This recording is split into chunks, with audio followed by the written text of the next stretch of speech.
Hello, Music Lovers, tudo bem com vocês? Eu espero muito que sim! Continuando aqui, meus Mockinjays, a nossa saga Jogos Vorazes, eu vou dizer agora qual é a semelhança entre os personagens Jogos Vorazes e dos Saltimbancos. Eu sou Bianca Gomes e este é o Garota Delicada, analisando e comparando filmes, ou histórias, ou teatro, enfim.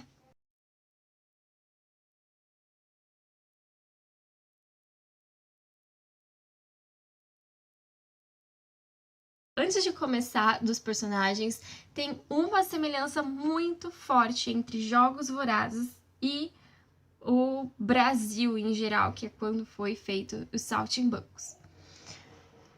Panem, os Jogos Vorazes a gente vê a cidade de Panem, que ela é comandada por um regime ditatorial. Nos vídeos passados, eu falei sobre isso, eu comentei da semelhança entre os governos ditatoriais e alguns coisas, tipo de frames dos Jogos Vorazes, que deixa muito nítido isso, essa questão.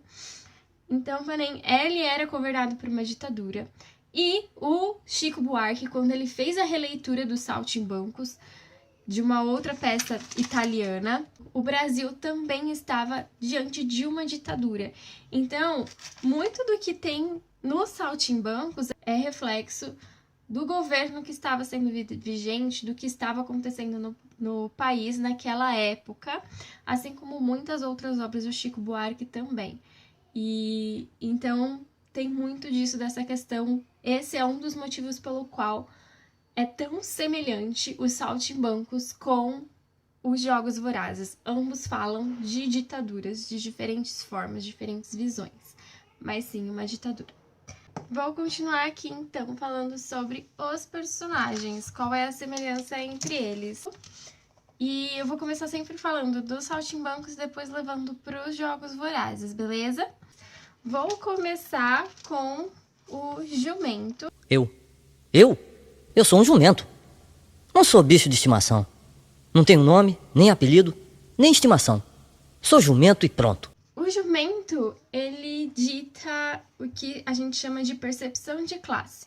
Ele é o primeiro que percebe a classe social a qual ele pertence e que ele é simplesmente mais um trabalhador sendo explorado na mão ali do seu patrão e que não é mais do que apenas uma peça ali naquele jogo enorme, não é valorizado de jeito nenhum, porque ele é feito apenas para produzir para o seu barão.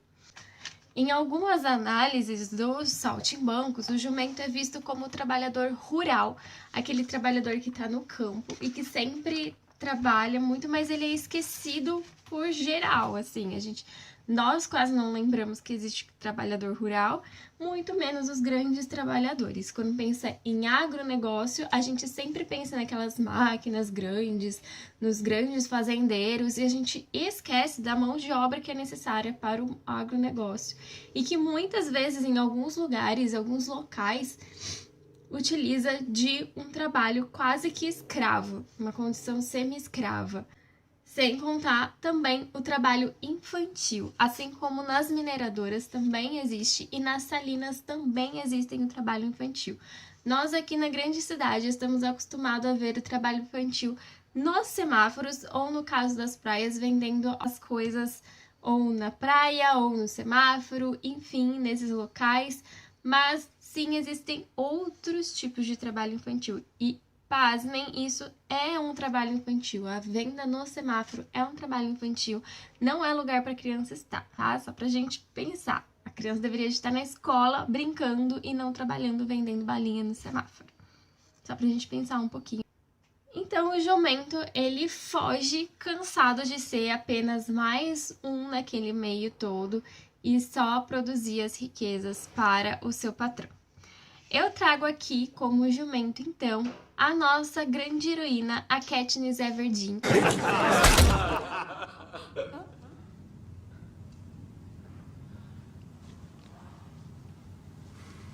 É a primeira que tem consciência do que é que eles são ali da capital. Os distritos são nada mais, nada menos que simples peões da capital.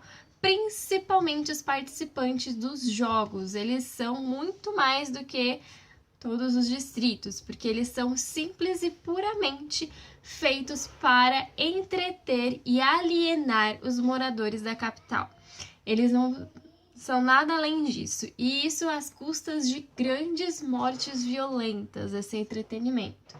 A Katniss, ela leva um choque de realidade quando ela sai do Distrito 12, que é extremamente pobre, e vai para a capital, que é extremamente rico, e isso incomoda ela desde sempre. People are starving in 12. Here they're just throwing it up the stuff we're in. Katniss? E uma coisa também, no Jumento, ele não pensava em ser uma figura de uma revolução dos bichos, ele não pensava nisso, ele só queria simplesmente mudar de vida, e o destino que trouxe toda a história dos Saltimbancos a partir de então. Enquanto a Katniss era a mesma relação, ela não queria ser o grande tordo da história. Ela simplesmente não queria mais ser um simples peão da capital e fazer com que as pessoas pensassem nessa questão de que elas são um simples peão da capital, mas não necessariamente trazer e estourar a revolução do tordo. Jumento não é o grande malandro da praça. Trabalha de graça. E essa questão de trabalhar de graça, igual fala na música, é outra semelhança entre o jumento e a Katniss Everdeen. Por quê? Os distritos, eles trabalhavam praticamente de graça. Eles simplesmente eram produtores para a grande capital. Assim também como o jumento. Ele trabalhava praticamente de graça. Os trabalhadores rurais trabalham sob o sol escaldante todos os dias e não recebem o suficiente, o que deveria de receber por toda essa exaustão e todo esse trabalho manual que eles têm. Next. Thank you, next. O cão.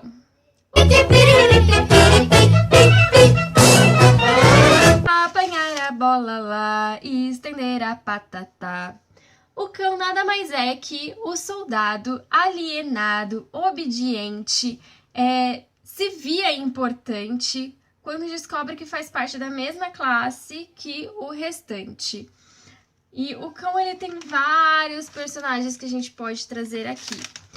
Um deles é o Plutarch, que ele se vê como uma peça importante no terceiro filme, final do segundo, começo do terceiro filme, quando ele percebe que ali ele tá de novo sendo mais um peão. O primeiro idealizador dos jogos, eu esqueci o nome dele, eu vou procurar e vou pôr aqui. O primeiro idealizador dos jogos, ele se acha alguém importante, ele acha que ele tá fazendo alguma coisa muito importante pra capital e que com isso ele vai ser o preferido do Snow e ter várias regalias, quando na verdade ele é tão peão quanto os caras que estão lá dentro da arena. Porque a partir do momento que o jogo não deu certo, ele foi descartado, a vida dele foi descartada e ele teve que morrer da mesma forma que o Peeta e a Katniss estouraram a rebelião, que foi comendo as frutinhas que são venenosas. Esses dois personagens também são cão. Um outro não necessariamente porque ele se via como uma figura importante, mas porque ele era obediente a tudo que acontecia. Ele não queria causar problema nenhum, ele só tava lá seguindo as regras do jogo, ele só queria sobreviver. Em todo o momento do filme, ele simplesmente quis sobreviver. O primeiro filme inteiro é apenas sobre sobrevivência, o segundo também. Essa pessoa simplesmente seguindo a regra do jogo. Que ninguém mais, ninguém menos que Peeta Mellark. Ele sim, ele era um padeiro, um confeiteiro, ele vivia a vida dele numa boa. A única vez que ele tinha feito algo mais rebelde até então foi quando ele queimou o pão de propósito para Katniss. Depois ele foi para os jogos, ele também seguiu as regras dos jogos, as regras de sobrevivência. E depois, mesmo depois, no segundo filme, que quando tem um massacre quaternário, ele ainda assim ele segue as regras do jogo. Por mais que ele já tenha a noção do que é tudo aquilo, do que é toda a rebelião, toda a revolta do touro, já tem mais ou menos uma ideia do que seja, tal, né? Já tinha um murmurinho sobre isso. Mas ele simplesmente seguiu a regra do jogo. Ele falou sobre o casamento deles, ele falou sobre o bebê, ele falou sobre um monte de coisa simplesmente para seguir o jogo e conseguir sobreviver a mais um massacre. Era simplesmente isso. Ele era simplesmente o cão, aquele obediente, mas ainda assim uma peça que no terceiro filme, no terceiro livro e no terceiro e quarto filme, ele foi descartado e enviado como uma arma. Um spoiler alert, gente, porque ou ele morria tentando matar Katniss e a galera matava ele, ou ele matava a Katniss e eu acho que acabava morrendo também, porque eu não sei se a Capital ia querer devolver ele do jeito que ele era. Ele é descartado no último filme, literalmente, nos últimos filmes e no último livro. Gente, por hoje aqui é isso. Esses são os personagens. Por hoje é só. Semana que vem eu vou continuar e é o último, tá bom? Um beijo, um queijo, pão de queijo. E até a próxima, meus seguidores.